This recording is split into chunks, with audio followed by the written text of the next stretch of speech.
Hi everyone, welcome back to my channel Sugar Mama TV. This is my son Rocco and I am Canna. Now for today's video, Jordan is back from the YouTube channel Always Improving, and he's made another animated video on my book, The $1,000 Project.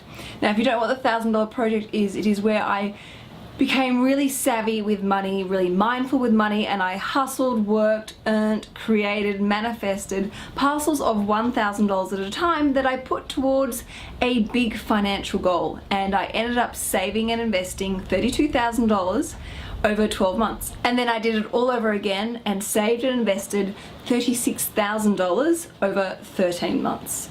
Now this video, Jordan focuses on something I call money mindfulness. It's where I discovered some important boundaries in doing the $1,000 project, and it is all thanks to this little guy, Rocco, who made me really aware of this.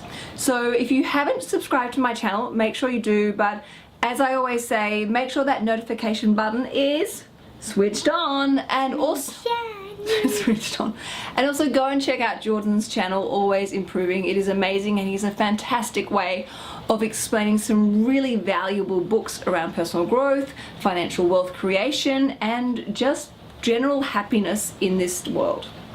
Alright everyone, enjoy watching this video and don't forget to subscribe whilst I go back to experiencing more money mindfulness with this crazy kid.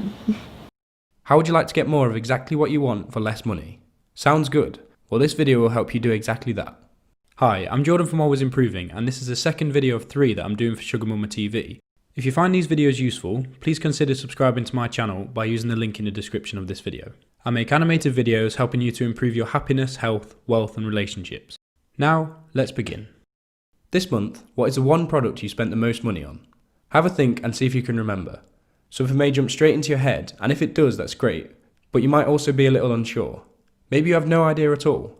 Well, this is a very important thing to begin to work on. The skill you want to develop is something Canna talks a lot about in the book, which is being mindful with money. The aim is to pay more attention when you spend money, so you understand how and also why you spend your money the way you do. When you do this, you have much more control. One extremely useful thing that Canna advises is to try using only cash for 1 month. Being conscious of our spending is more difficult in modern life, because we are constantly using credit cards, debit cards, and things like Apple Pay to make the majority of purchases.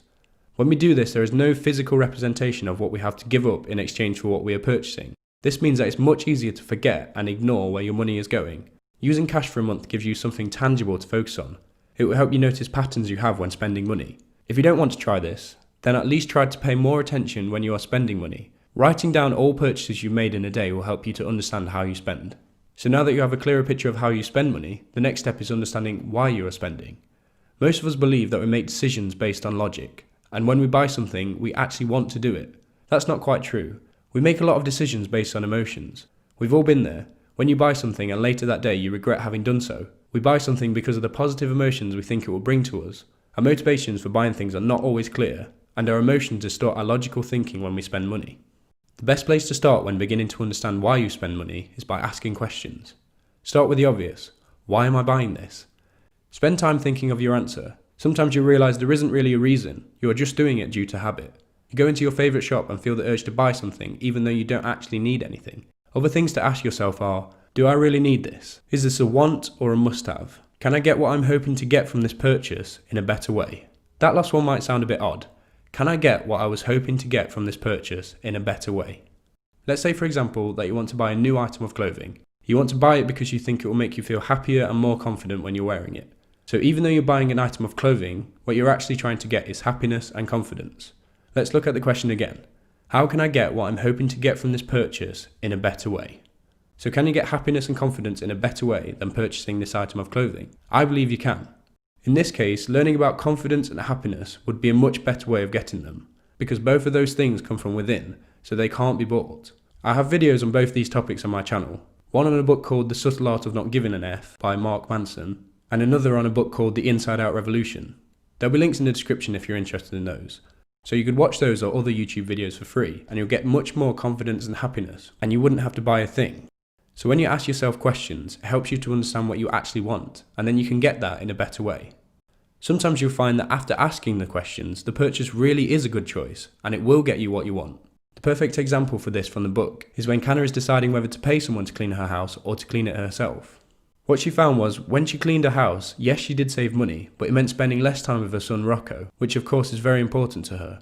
Kanna decided that the reason why she was spending money on a cleaner was so that she could spend more time with Rocco. So after evaluating and being mindful of how and why she was spending her money, Kanna was certain employing a cleaner was a great use of money and was getting her what she really wanted. When you know how and why you're spending your money, it gives you much more control.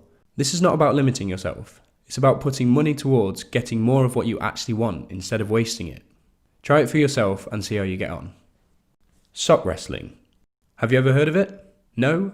Well, you're in for a treat because it's great. This lesson is all about learning to have fun with less money, because when you do that, saving becomes easy and you have huge amounts of freedom in your life.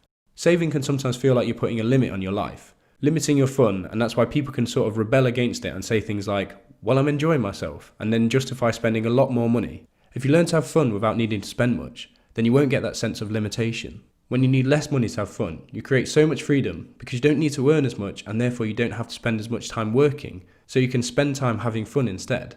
So this leads me on to the explanation of the wonderful creation that is sock wrestling. It's one of many ways to have fun with no money. Here's how you play.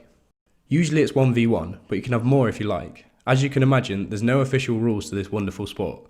Each player wears one sock on whichever foot they want. The players, or wrestlers, start by sitting back to back with their arms linked together. Someone counts down. 3, 2, 1, go. And the aim is to get the sock off the other person's foot without them getting the sock off yours. It sounds ridiculous, and it is, but it's great fun and it's completely free.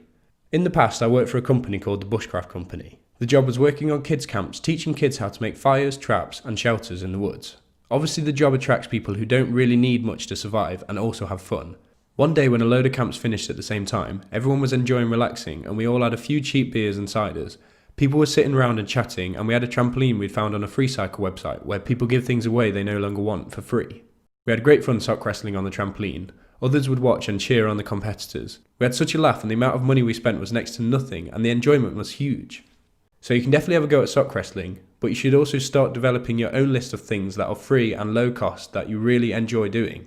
Other cheap things I love are walks, making fires, playing football, and simply talking to a friend. Kanna said she really enjoyed the $1,000 project because it made her embrace the community more. She would entertain her family and friends in her home and everyone would bring a plate of something along. They could all spend quality time together, and Kanna said that it made the $1,000 project extra rewarding. So do this and you'll really start to enjoy saving money. The money that you save can be put into the $1,000 project ready to be invested. Which is exactly what I'm going to teach you in the next lesson. How Kanna likes to invest her money and also how I like to invest my money. If you found this video useful, please consider subscribing to my channel using the link in the description of this video. Thank you very much for watching.